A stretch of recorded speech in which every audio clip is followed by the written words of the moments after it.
भारत के इतिहास में ऐसे सैकड़ों राजा हुए जिन्होंने अपनी तलवार के दम पर दुश्मनों को हार का मुंह दिखाया। जब जब भारत में इतिहास को पढ़ा जाएगा तब तब राजस्थान और मेवाड़ी का नाम अग्रणी होगा। आज हम इस वीडियो में जानेंगे मेवाड़ धनी बप्पा रावल की शौर्य गाथा। बने रहिए वीडियो के अंत तक। मेवाड़ राजघराने के आदि पुरुष बप्पा रावल जी का जन्म 713 से 14 ईस्वी में हुआ। बप्पा रावल को कालभोज के नाम से भी जाना जाता है। इनके समय चित्तौड़ पर मौर्य शासक मान मोरी का राज था। 734 ईस्वी में बप्पा रावल ने 20 वर्ष की आयु में मान मोरी को पराजित कर चित्तौड़ दुर्ग पर अधिकार किया। वैसे तो गोहिलादित्य को गोहिल वंश का संस्थापक कहते हैं, पर गोहिल वंश का वास्तविक संस्थापक बप्पा रावल को ही माना जाता है। पथ प्रवर्तक बप्पा रावल, जिन पुण्य नामों के स्मरण मात्र से रक्त में ज्वार आ जाता है, सिर जिनकी स्मृति में श्रद्धा से झुक जाता है, ऐसे अनेक प्रातः स्मरणीय नामों में से एक है बप्पा रावल। बप्पा रावल एक न्यायप्रिय शासक थे। वे अपने राज्य को अपना नहीं मानते थे, बल्कि शिवजी का एक रूप एकलिंग जी को ही उसका असली शासक मानते और स्वयं को उनके प्रतिनिधि के रूप में मेवाड़ का शासन चलाते। लगभग 20 वर्ष तक शासन करने के बाद उन्होंने वैराग्य को अपना लिया और अपने पुत्र को राज्य देकर शिव की उपासना में लग गए। महाराणा संग्राम सिंह, उदय सिंह और महाराणा प्रताप जैसे श्रेष्ठ और वीर शासक उनके ही वंश में उत्पन्न हुए। उन्होंने अरब की हमलावर सेनाओं को कई बार ऐसी करारी हार दी कि अगले 400 वर्षों तक किसी भी मुस्लिम शासक की हिम्मत भारत की ओर आंख उठाकर देखने की नहीं हुई। बहुत बाद में महमूद गजनवी ने भारत पर आक्रमण करने की हिम्मत की और कई बार पराजित हुआ। मेवाड़ राज्य के संस्थापक व वीर बप्पा रावल की महानता का अंदाजा इससे ही लगाया जा सकता है कि पाकिस्तान का प्रमुख शहर रावलपिंडी उनके ही नाम पर बना है। विदेशी आक्रमणकारियों को नाकों चने चबाने वाले वीर बप्पा रावल का सैन्य ठिकाना वहां होने के कारण रावलपिंडी को यह नाम मिला। बप्पा रावल का बचपन उदयपुर में बीता था। इनका बचपन का नाम कालभोज अर्थात कालभोजादित्य था। बप्पा रावल की मृत्यु सन 810 ईस्वी में हुई थी। इस समय इनकी आयु लगभग 97 वर्ष रही होगी। साथ ही इनकी मृत्यु नागदा नामक स्थान पर हुई, जहां पर आज भी इनकी समाधि बनी हुई है। आखिरकार कालभोज को बप्पा की उपाधि दी किसने? बप्पा या बापा वास्तव में व्यक्ति सूचक शब्द नहीं होते हुए भी एक सम्मान सूचक शब्द है।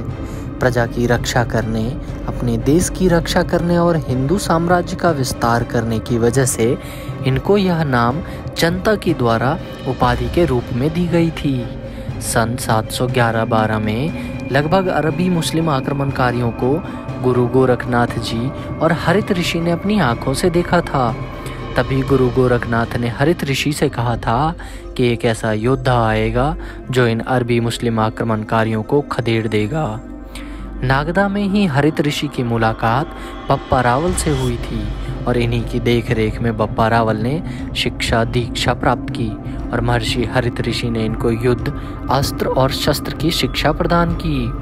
बप्पा रावल से पहले चित्तौड़ पर मौर्य वंश के शासक मान मोरी का शासन था। जन्म के 20 वर्ष पश्चात 733 ईस्वी में इन्होंने चित्तौड़ पर आक्रमण कर दिया और मात्र 20 वर्ष की आयु में मौर्य वंश के शासक मान मोरी को पराजित करके चित्तौड़ के राजा बन गए।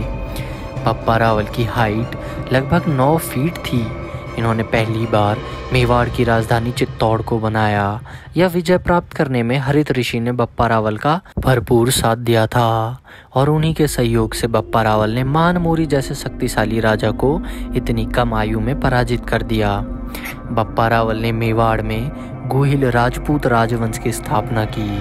हालांकि इस राजवंश की स्थापना का श्रेय गोहिलादित्य को भी जाता है, लेकिन वास्तविक स्थापना का श्रेय तो बप्पा रावल को ही जाएगा। बप्पा रावल जब मात्र 3 वर्ष के थे तब वह और उनकी माता कुछ असहाय महसूस कर रहे थे, जिसकी वजह से उन्होंने भील समुदाय के बीच रहना स्वीकार किया। हालांकि भील समुदाय शुरू से ही राजाओं की सेना में शामिल रहता था। ऐसे में भील समुदाय ने इनकी माता और इनका पालन पोषण किया। साथ ही भील समुदाय ने अरबी मुसलमानों से लड़ाई में बप्पा रावल का भरपूर साथ भी दिया था। यह वह समय था जब भारतवर्ष में अरब आक्रमणकारियों ने सभी को परेशान करके रखा हुआ। अरबी आक्रमणकारी न सिर्फ धन दौलत लूट के ले जाते बल्कि नरसंहार भी करते थे। लगातार हिंदुत्व को समाप्त करने का प्रयास किया जा रहा था। ऐसे समय में काल भोज अर्थात बप्पा रावल ने इन मल्लेच्छों को भगाने का जिम्मा संभाला। इन्होंने सबसे पहले हिंदू राजाओं और सैनिकों को मिलाकर एक संघ बनाया ताकि अरबी आक्रमणकारियों से निपटा जा सके और उनका सामना भी किया जा सके। जब इनका संगठन मजबूत हो गया तो उन्होंने न सिर्फ बाहरी आक्रमणकारियों को खदेड़ा बल्कि उनके घर में घुसकर भी उनको पराजित कर दिया। इस समय अरब इस्लामिक खलीफा का साम्राज्य बहुत बड़ा था। बप्पा रावल ने इस अरब इस्लामिक खलीफा को कई खंडों में विभाजित कर दिया और इतना ही नहीं सभी खंडों को कमजोर भी किया। गजनी नामक स्थान जो कि अफगानिस्तान में स्थित है इनकी दूसरी राजधानी बनी। मोहम्मद बिन कासिम को पराजित कर बप्पा रावल ने सिंध को जीता और ऐसा माना जाता है कि अरबी आक्रमणकारियों को पराजित करने के बाद ही इनको प्रसिद्धि मिली।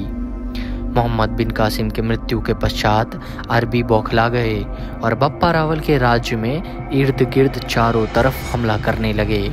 अरबों ने चावड़, मौर्य, सैंधव और हुनों को पराजित किया। इतना ही नहीं मेवाड़, मारवाड़, मालवा और गुजरात सभी जगह अरबों की सेनाएं बड़ी मात्रा में तबाही मचाने लगी। मौर्य वंश के बड़े बड़े राजा जो काम न कर सके वह बप्पा रावल ने करके दिखाया और मेवाड़ के आसपास से अरबों को खदेड़ दिया। गुर्जर प्रतिहार, सम्राट नागभट्ट प्रथम और बप्पा रावल जैसे महान व्यक्तियों के युद्ध कौशल से मेवाड़, मारवाड़, मालवा और गुजरात अरबी आक्रांताओं से मुक्त हो गए। बप्पा रावल ने अफगानिस्तान तक अपने साम्राज्य और हिंदू साम्राज्य को विस्तारित किया। इतना ही नहीं इन्होंने जिन जिन राजाओं को पराजित किया उनकी कन्याओं से शादी भी की। ऐसा कहा जाता है कि बप्पा रावल के लगभग 100 से अधिक पत्नियां थीं, जिनमें से 35 मुस्लिम शासकों की बेटियां भी शामिल थीं। या मुस्लिम शासक बप्पा रावल से हार गए या उनके डर से अपनी बेटियों का विवाह बप्पा रावल के साथ कर दिया और संधि कर ली ताकि उनकी जान बच सके। बप्पा रावल एक ऐसे सम्राट थे जो कभी किसी से पराजित नहीं हुए। यह एक बहुत ही चक्रवर्ती सम्राट थे। जब इन्होंने संपूर्ण क्षेत्र में शांति की स्थापना कर दी तो इन्होंने संन्यास लेना उचित समझा और मात्र 58 वर्ष की आयु में संन्यास ले लिया और अपने पुत्र को मेवाड़ का राजा बनाया। महर्षि हरित ऋषि के नियमों के अनुसार वह वानप्रस्थ बन गए और संन्यास ले लिया। बाकी की उम्र इन्होंने हरित ऋषि के आश्रम और एकलिंगनाथ के मंदिर में गुजारी। वहाँ लगातार शिव भक्ति करते रहे। कैलाशपुरी उदयपुर में एकलिंगनाथ मंदिर का निर्माण बप्पा रावल द्वारा करवाया गया। बप्पा रावल बहुत बड़े शिव भक्त थे और भगवान शिव की आराधना करने के लिए उन्होंने एकलिंगनाथ की स्थापना की थी। साथ ही आदिवराह मंदिर का निर्माण भी बप्पा रावल ने ही किया। यह एक मंदिर एकलिंगनाथ मंदिर के पीछे बना हुआ है।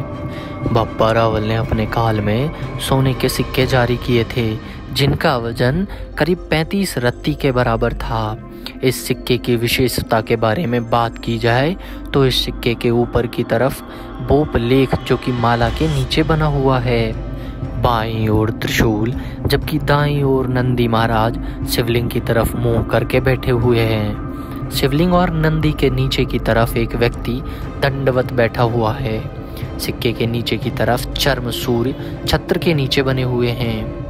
इन सब के नीचे दाईं तरफ एक गाय खड़ी है और एक बछड़ा उसी का दूध पी रहा है।